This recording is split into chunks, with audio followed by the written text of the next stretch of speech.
आए। दुष्ट देवताओं का कोई भी प्रस्ताव हमें स्वीकार नहीं। समुद्र मंथन का मत भी हमें स्वीकार नहीं। लगता है इसमें भी देवताओं का कोई नवीन षड्यंत्र है। नारायण नारायण, इतने शक्तिशाली होने पर भी देवताओं से भयभीत हो रहे हो? कदापि नहीं। हमारे द्वारा देवताओं को स्वर्ग से बाहर खदेड़ना इस बात का ठोस प्रमाण है कि हम देवताओं से अधिक शक्तिशाली हैं। वास्तव में तुमने तो होनी को अनहोनी कर दिखाया है। दुर्वासा के श्राप से प्रेरित होकर एक बड़ी चुनौती स्वीकार की है और उसमें विजय भी हुए हो। नारायण नारायण। निश्चित ही विजय हुए। मैं एक बात सोच रहा हूँ, तुम दानव यदि शक्तिशाली हो तो देवगण बुद्धिमान ज्ञानवान, तुम दानव एक स्वर्ग लेकर यहाँ मौत मनाते बैठे रहोगे और वहाँ देवगण समुद्र मंथन से 100 स्वर्ग उत्पन्न कर डालेंगे। सत्य तो यह है कि आरंभ में देवताओं को भी कोई रुचि नहीं थी, परंतु भगवान शिवशंकर ने जब समुद्र मंथन से उत्पन्न होने वाले दुर्लभ पदार्थों की बात कही तो देवता सहर्ष मान गए। परंतु ये बात आपने हमें पहले क्यों नहीं बताई देवर्षि नारद? बताता तभी जब तुम सुनने को तैयार होते। तुम तो अपने पद के मद में डूबे हुए हो। नारायण नारायण। शिवशंकर पर तो हमें पूर्ण विश्वास है, परंतु यदि उनकी बात मानकर हम समुद्र मंथन का प्रस्ताव स्वीकार भी कर लें, तो भी इस बात का क्या भरोसा कि समुद्र मंथन से उत्पन्न पदार्थों का वितरण सुरों और असुरों में निष्पक्षता से होगा। ऐसा प्रतीत हो रहा है सेनापति राहु कि तुम हमारा तात्पर्य नहीं समझ पाए। नारायण नारायण। सुनिए तो सही देवर्षि नारद। एक और तुम कहते हो कि तुम्हें भगवान शंकर पर पूर्ण विश्वास है और दूसरी ओर शंकर का आंचल भी नहीं छोड़ सकते। ऐसे तो कोई निर्णय नहीं लिया जा सकता। अरे देवर्षि, यदि एक बात देवताओं को मान्य हो तो हमें समुद्र मंथन का प्रस्ताव स्वीकार्य है। क्या? यही कि समुद्र मंथन से पहले हम स्वर्ग लोक नहीं छोड़ेंगे। इसका निर्णय तो भगवान शिवशंकर ही करेंगे और तुम ये भली भांति जानते हो और मानते भी हो कि वे निष्पक्ष हैं। अब क्या कहें इसे, दानवों का दुर्भाग्य या देवों का भाग्य कि समुद्र मंथन से उत्पन्न होने वाले दुर्लभ पदार्थ मात्र देवों को ही प्राप्त होने की परिस्थितियां निर्मित हो रही हैं।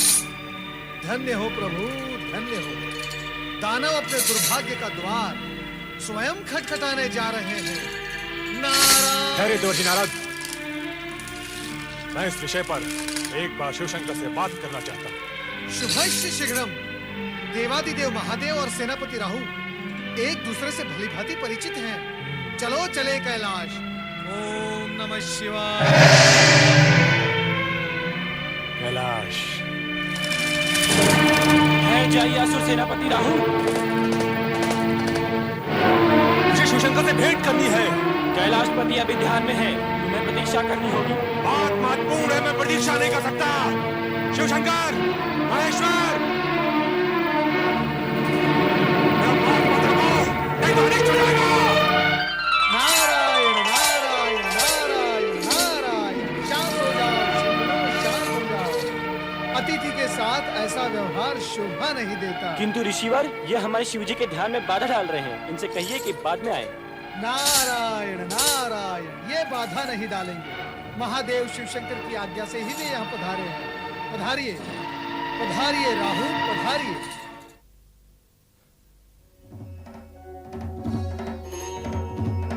नारायण नारायण। हे शिवशंकर, कैलाशपति। क्षमा करें प्रभु, आपके ध्यान में व्यवधान हुआ। असुर सेनापति राहु आपसे भेंट है तो यहाँ पधारे हैं। आपके गणों ने उन्हें रोकने का प्रयास किया, किंतु आओ राहु। प्रणाम शिवशंकर। हम जानते हैं तुम यहाँ अपने संदेह निवारण के लिए आए हो और तुम्हारा संदेह यह है कि समुद्र मंथन के पश्चात तुम असुरों से कहीं स्वर्ग न छिन जाए। कहो यह सत्य है? सत्य है शिवशंकर। तो सुनो, तुम्हारी शंका निर्मूल है। इसकी संभावना मात्र उसी स्थिति में पैदा हो सकती है यदि तुम्हारे किसी अन्यायपूर्ण और अनैतिक कार्यों के कारण देवताओं का पल्ला भारी हो जाए। और तुम्हारी दूसरी शंका यह है कि समुद्र से निकलने वाले रत्नादि का विभाजन कैसे होगा। रत्नों का बंटवारा योग्यता के अनुरूप ही होगा। अयोग्य रत्न पाकर कोई भी पक्ष स्वयं ही नष्ट हो जाएगा। कोई और शंका? नहीं, परंतु इतना महान अनुष्ठान संपन्न कैसे होगा? समुद्र मंथन कोई बाल क्रीड़ा तो नहीं। चिंताएं करना न सुनो का काम है, न सुनो का। समुद्र मंथन के कार्य संबंधित निर्णय हमने ले लिया और संबंधित व्यक्तियों को आदेश भी दे दिए हैं। क्षीर सागरवासी विष्णु मंथन क्रिया के लिए मेरु पर्वत का आधार बने और वासुकी नाग रज्जु का कार्य करेगा। तुम जाकर दानवों को प्रेरित करो और शीघ्र ही समुद्र मंथन का कार्य प्रारंभ कराओ। जाओ। नारायण नारायण। शिवाज्ञा को शिरोधार्य कर दानवराज बलि से मंत्रणा करने के पश्चात शंकाशील सेनापति राहु शंका से उभरे और समुद्र मंथन के लिए तत्पर हुए। इसी प्रकार देवगण भी समुद्र तट पर आ पहुंचे, जहां मेरु पर्वत मथनी और वासुकी नाग रज्जु के रूप में उपस्थित थे।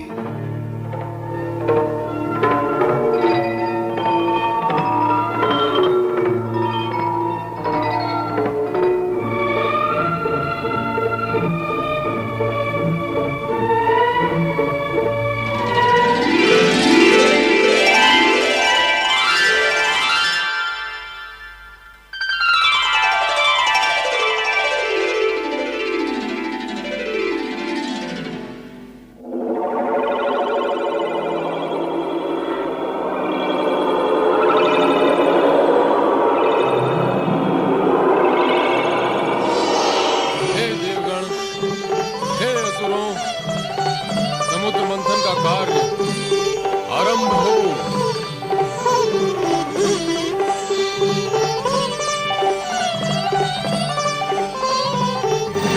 असुरो, तुम वासुकी को पूंछ की ओर से पकड़ो, हम देवता मुंह की ओर से पकड़ते हैं। नहीं, पूंछ का अर्थ है पीछे होना और हम तुमसे शक्ति और बल में तनिक भी कम नहीं, इसलिए हम पूंछ को पकड़े। वो इसलिए कि तुम पातालवासी हो। सृष्टि के अंतिम छोर में रहकर ही तुम सहज रह सकते हो। कान में कौन सा मंत्र फूक रहे हो मुनिराज? मंत्र? नारायण नारायण। मैं तो देवताओं से ये कहना था, तुम चाहे अपनी जितनी भी प्रशंसा कर लो, परंतु असुरों के समक्ष शक्ति में तुम शून्य हो, शून्य। आग और विष उगलते हुए वासुकी का मुंह पकड़ना देवताओं के बस की बात नहीं। नारायण नारायण। बहुत प्रसन्न हुए कि आज देवताओं को उनकी हीनता का ज्ञान तो हुआ।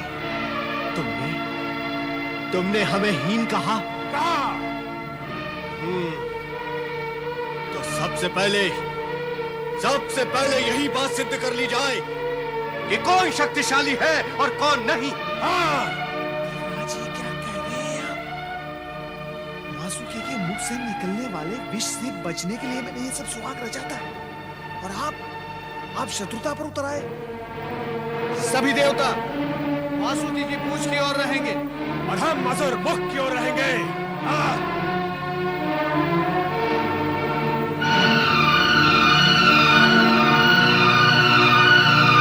भगवान शिव शंकर की कृपा से समुद्र मंथन की आज्ञा पूर्व ही मिल गई है। शुभ कार्य में विलंब नहीं होना चाहिए, वो उचित नहीं। बोलिए भगवान शिव शंकर की जय। भगवान शिव शंकर की जय।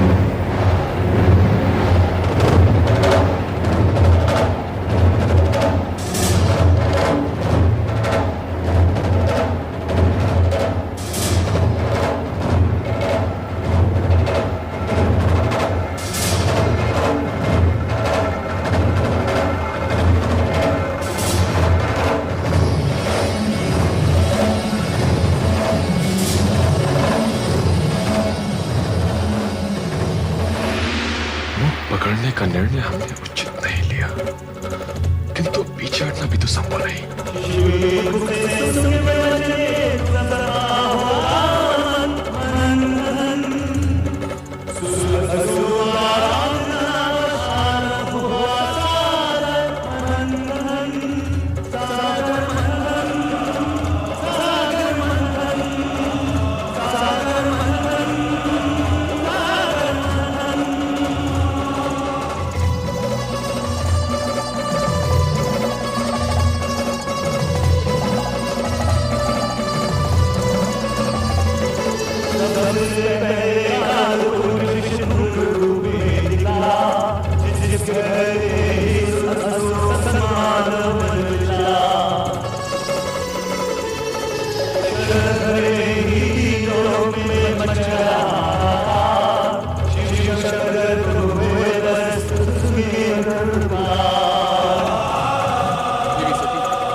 उसे इस सर्वनाश से बचाने के लिए हमें इस विष का पान करना पड़ेगा।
हे त्रिलोकीनाथ, कुछ कीजिए, अन्यथा अनर्थ हो जाएगा। हे जगदीश्वर, राक्षसों को यदि अमृत कलश प्राप्त हो गया तो उसे पीकर वे अमर हो जाएंगे और इन देवताओं के लिए नई बाधाएं उपस्थित हो जाएंगी। चिंता न करो नारद, अमृत देवताओं को ही प्राप्त होगा। देवगणों से कहो कि वे पंक्ति में बैठ जाएं।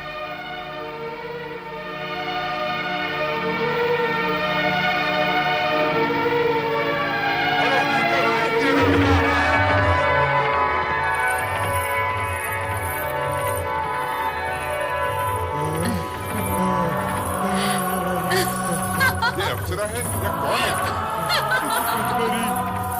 ये स्वर्ग से आई है या समुद्र से?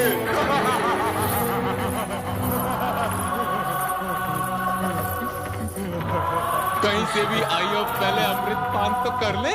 अरे अमृत पान तो बाद में करेंगे, पहले इसके रूप का मदिरा पान तो कर ले। रूप की रानी रूपमती, तुम कौन हो? कहाँ से आई हो? मैं कौन हूँ और कहाँ से आई हूँ?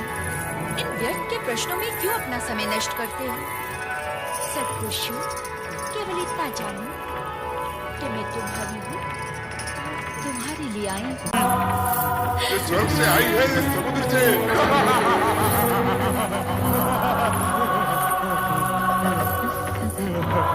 कहीं से भी आई हो, पहले अमृत पान तो कर ले। अरे अमृत पान तो बाद में करेंगे, पहले इसके रूप का मदिरा पान तो कर ले। रूप की रानी रूपमती, तुम कौन हो? कहाँ से आई हो? मैं कौन हूँ और कहाँ से आई हूँ? इन व्यर्थ के प्रश्नों में क्यों अपना समय नष्ट करते हो? सब खुश हूँ, केवल इतना जानूं कि मैं तुम्हारी हूँ, तुम्हारे लिए आई हूँ। तुम्हारे लिए आई हूँ। के महल की महारानी, ये तो बताओ यहाँ किस लिए आई हो? तुम सभी को अमृत पान करवाने, अमृत पान करवाने के पश्चात तुम्हें सौंदर्य पान करवाऊंगी।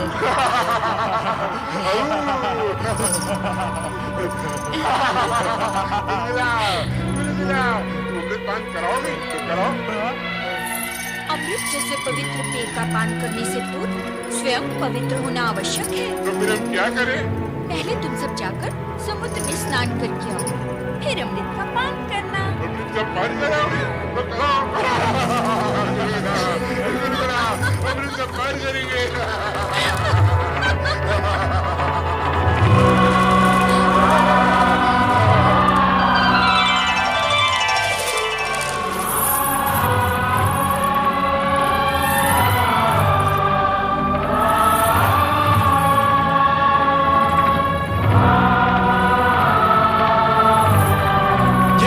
राक्षस है। हाँ, राक्षस है। हाँ, राक्षस है, राक्षस।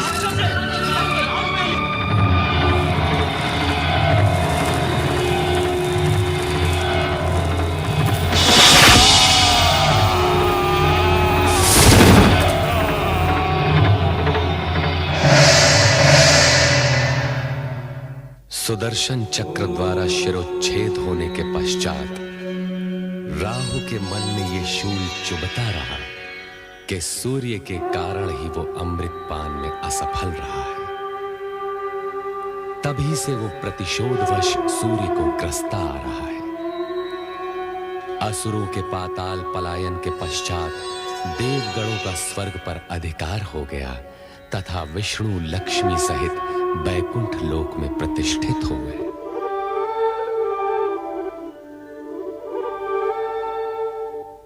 हे जगदीश्वर श्री हरि, आपको पति के रूप में पाकर मैं धन्य हो गई। अब मेरे लिए क्या आज्ञा है स्वामी? हे महालक्ष्मी, तुम्हें समीप पाकर हम पूर्ण हुए। लक्ष्मी और नारायण को एक साथ देखने के लिए हमारे सारे भक्त लालायित हैं। मैं भी तो समुद्र के जल से आपके चरणों में आने की प्रतीक्षा कर रही थी स्वामी। इतने लंबे समय तक मुझे अपने से दूर क्यों रखा भला? हे महालक्ष्मी, हर कार्य पूर्व निर्धारित समय पर ही होता है। भगवान शिव की इच्छा अनुसार समुद्र मंथन जब होना था तब ही हुआ और हमें तुम प्राप्त हुई। नारायण नारायण। वैकुंठ में लक्ष्मी नारायण के प्रथम दर्शन करके आंखें धन्य हो गई। प्रणाम जगदीश्वर। प्रणाम माते। ये सृजनकर्ता ब्रह्मा जी के मानस पुत्र नारद है महादेवी, जो सारी सृष्टि में भ्रमण करते हुए भगवत भक्ति का प्रचार करते हैं। और अब मैं लक्ष्मी नारायण की भक्ति का प्रचार करूंगा। माता लक्ष्मी, आप तो धन वैभव की देवी हैं। आपके भक्तगण आपकी आराधना के बिना धन, धान्य और वैभव कैसे प्राप्त कर सकते हैं? नारद जी, हमारी इतनी प्रशंसा न कीजिए, कहीं हमें अभिमान हो गया तो? नारायण नारायण, जो स्वयं भगवान श्री हरि के चरणों में विराजमान हो, उसे तो अभिमान छू भी नहीं सकता माते। महादेवी, कितने चतुर हैं हमारे परम भक्त देव ऋषि। आपको अभिमान न हो, इसका प्रबंध इन्होंने अभी से ही कर दिया। ऐसा कहकर आप मुझे लज्जित न कीजिए प्रभु। मैं तो माता लक्ष्मी के चरणों की रज के समान हूँ। धन्य हो नारद। अब यह बताओ, तुम्हारे आने का प्रयोजन क्या है? प्रभु, आप मुझे प्रयोजन पूछकर लज्जित न कीजिए। माता लक्ष्मी समुद्र मंथन के बाद प्रथम वैकुंठ पधारी हैं। आप दोनों के एक साथ दर्शन करने हेतु चला आया। नारद, आपको तो ज्ञात है कि हमसे किसी की भी मन की बात छुपी नहीं रहती। आप महालक्ष्मी के दर्शन के साथ साथ एक और भी प्रयोजन लेकर आए हैं। जब आपको सब कुछ ज्ञात है, तो आप स्वयं ही बता दीजिए ना।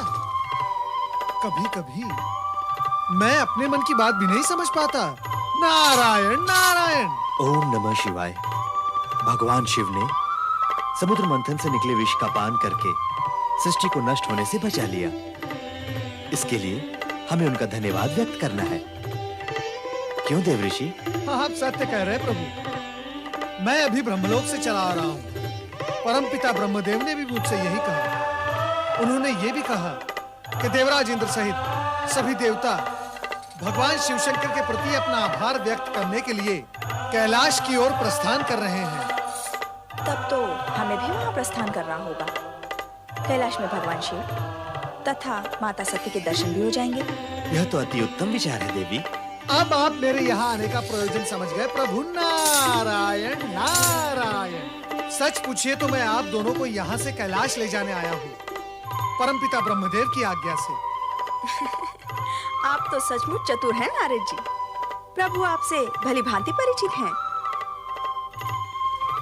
तो चलो कैलाश चलते हैं। ओम नमः शिवाय, ओम नमः शिवाय, ओम नमः शिवाय, ओम नमः शिवाय, ओम नमः शिवाय, ओम नमः शिवाय, ओम नमः शिवाय, ओम नमः शिवाय, ओम नमः शिवाय, ओम नमः शिवाय, ओम नमः शिवाय, ओम नमः शिवाय, ओम नमः शिवाय, ओम नमः शिवाय, ओम नमः शिवाय, ओम नमः शिवाय, ओम नमः शिवाय, ओम नमः शिवाय। त्रिलोकीनाथ भगवान शिव शंकर की जय। चराचरपति देवादिदेव महादेव की जय। शक्ति रूपिणी देवी सती की जय। भूत भावन भगवान शिव शंकर की जय। हे सदाशिव, जन कल्याण के निमित्त आपने हलाल अपने कंठ में धारण करके सृष्टि के सभी प्राणियों की रक्षा की है। हम सभी की ओर से आपको कोटि कोटि नमन। ब्रह्मदेव, हमें श्री हरि विष्णु का आभार मानना होगा। इन्होंने पहले कश्यप फिर मोहिनी रूप धारण किया, राहु का वध किया और अमृत की रक्षा की। समुद्र मंथन के सफल आयोजन ने न्याय और नीति की सार्थकता सिद्ध कर दी है भोलेनाथ। देवताओं को स्वर्ग मिला और असुरों को उनके कर्मों का फल। श्री हरि, सबसे अधिक लाभ तो आपको हुआ है। भगवती लक्ष्मी जो आपको प्राप्त हो गई। देवी सती, सत्य तो ये है कि मुझे श्री हरि प्राप्त हुए। इनसे अधिक लाभ तो मुझे हुआ है। नारायण नारायण। लाभ हानि की इस चर्चा में इस सत्य को हम सब भूलते जा रहे हैं कि समुद्र मंथन का मूलभूत विचार परम पिता ब्रह्मा जी का था। माता सरस्वती की सुमधुर वीणा के झंकार से यदि परमपिता ब्रह्मा जी की सृजनशीलता जागृत न होती तो समुद्र मंथन ही न होता।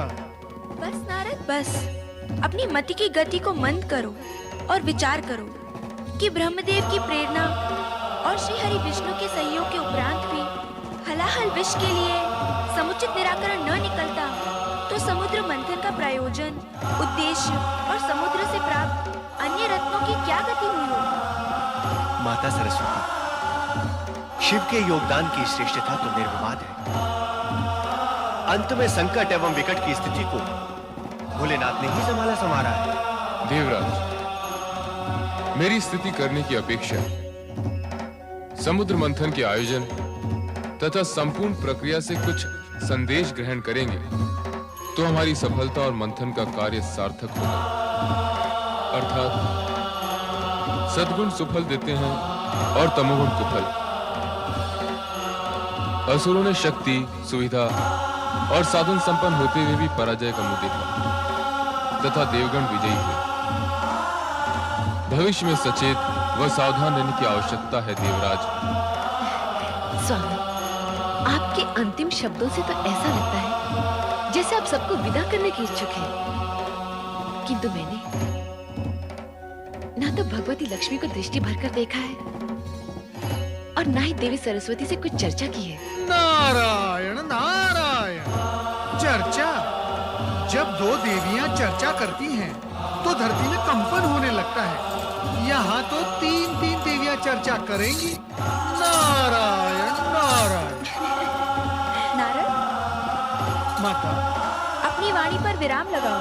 माता, यदि मैं अपनी वाणी पर विराम लगा दूंगा तो श्री हरि का जाप कैसे करूंगा?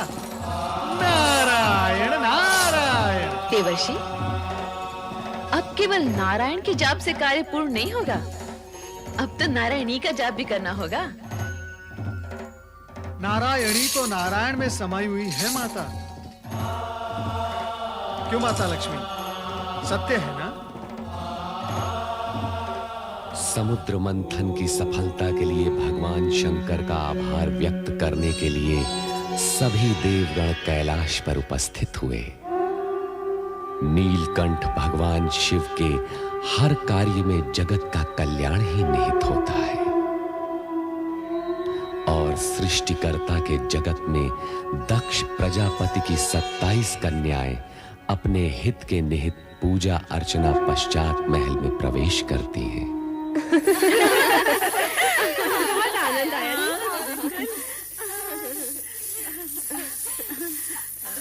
प्रणाम पिताश्री। प्रणाम माते।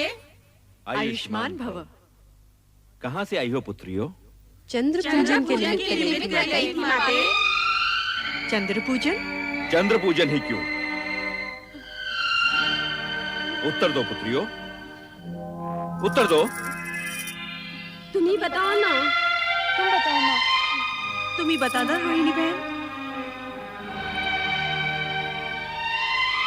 जिस प्रकार बहन सती ने अपने अभीष्ट वर को तपस्या से प्राप्त किया, उसी प्रकार हम भी अपनी पूजा अर्चना आराधना से चंद्र देवता का हृदय जीत उन्हें पति रूप में पाना चाहते हैं। देख लिया महारानी, देख लिया अपनी पुत्री सती को ढील देने का परिणाम। अब ये सब की सब उसी के दिखाए हुए मार्ग पर चलने का प्रयास कर रही हैं। स्वामी, अपनी पुत्रियों के विवाह तो हमें करने ही हैं। चंद्र अति सुंदर और तेजस्वी देव पुरुष है। यदि वो इन्हें भाग गया है तो आपको विवाह करने में आपत्ति नहीं होनी चाहिए। हमारी पुत्री सती अपने पति गृह में कितनी प्रसन्न है। इन्हें भी इनका मनोवांछित पति मिलेगा तो इनके सुख के प्रति भी हमें कोई शंका नहीं रहेगी। किंतु सभी पुत्रियों का विवाह एक ही वर के साथ करने का विचार मुझे कुछ अनुचित सा लग रहा है। तुम किसी एक कन्या के विषय में कहो तो मैं चंद्र के माता पिता अत्रि और अनुसुईया के सम्मुख इसी क्षण विवाह का प्रस्ताव रखने को प्रस्तुत हूँ। पिता का कहना उचित है पुत्रियों। तुम में से किसी एक का विवाह ही चंद्र के साथ हो सकता है। किंतु हम सभी नक्षत्र कन्याएं हैं माते। हमारा जीवन चंद्र से जुड़ चुका है। हम में से कोई भी चंद्रदेव के बिना जीवित नहीं रह सकेगी। हम सबकी यही दशा है। ठीक है, मैं अत्रि आश्रम जाकर विवाह प्रस्ताव प्रस्तुत करता हूँ। आपके प्रस्ताव ने हमें धन्य कर दिया राजन। महिमाशाली राजा दक्ष प्रजापति की 27 पुत्रियां हमारे पुत्रवध में बनकर इस आश्रम की शोभा बढ़ाएंगी, ये हमारे लिए हर्ष और गौरव की बात है। गौरव तो आपने हमारा बढ़ाया ऋषिवर अत्रि जी। देवी अनुसुईया, हमारी पुत्रियों को चंद्र जैसा तेजस्वी पति और आप जैसे सात्विक मना सास ससुर मिले, ये उनके किन्हीं पुण्यों का ही प्रसाद है। अब आप आज्ञा दीजिए, विवाह का शुभ मुहूर्त निश्चित होते ही आपको सूचित करूंगा। जैसा आप उचित समझे। प्रणाम ऋषिवर। प्रणाम देवी अनुसुईया। प्रणाम।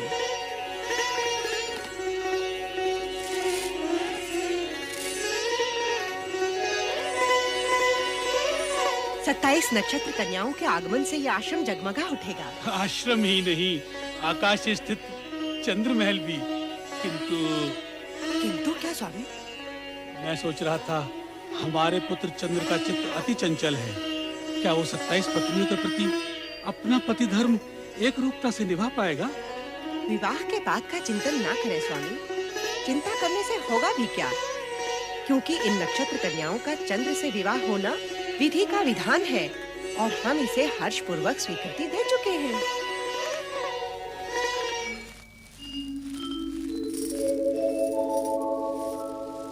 रूपोद्यान प्रफुल्ल प्राय कलिका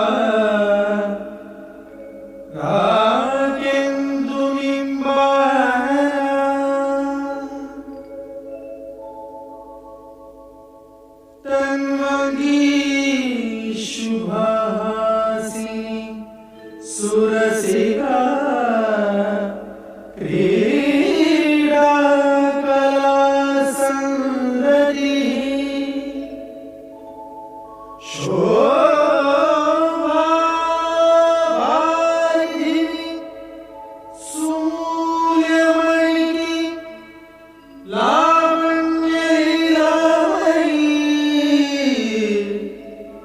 शमछाया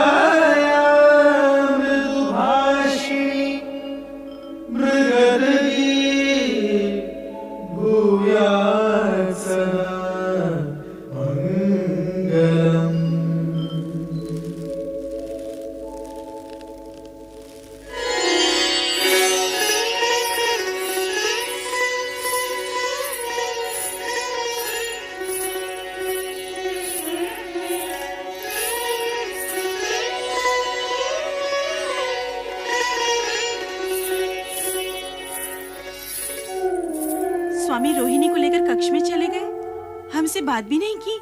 क्या हम बात करने के योग्य भी नहीं थे, जो हमें बिना कोई आदेश दिए चले गए?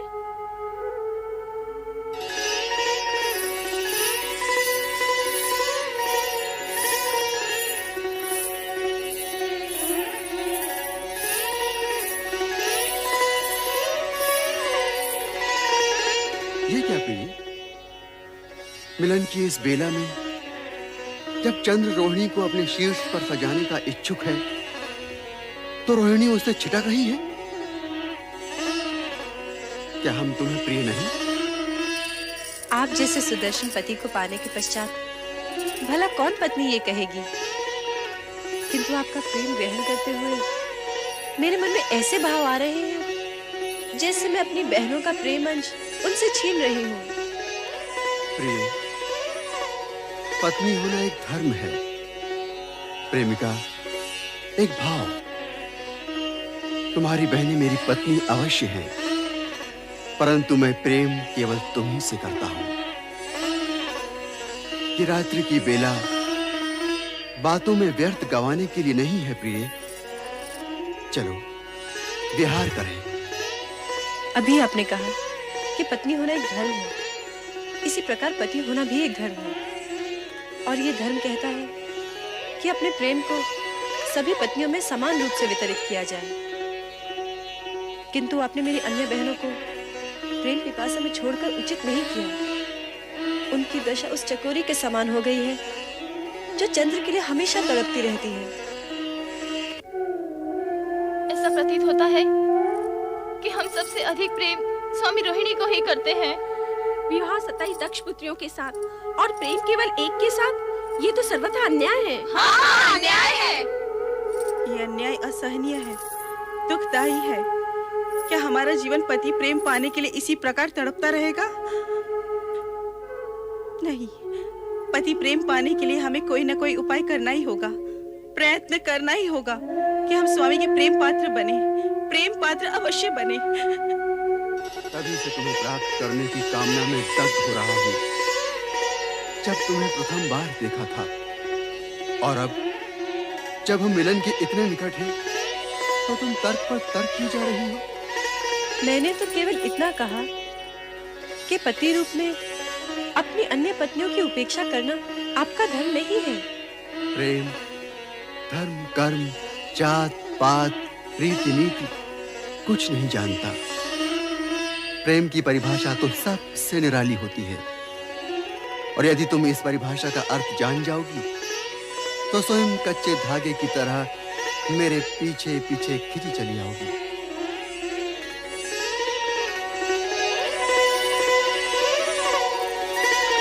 चंद्रदेव द्वारा अपनी अन्य पत्नियों से विमुखता और एकमात्र रोहिणी में आसक्ति एक प्रकार से कर्तव्य पर भावना की विजय है। चंद्रदेव पति पत्नी के संबंधों की पवित्रता व धर्म को भूल गए।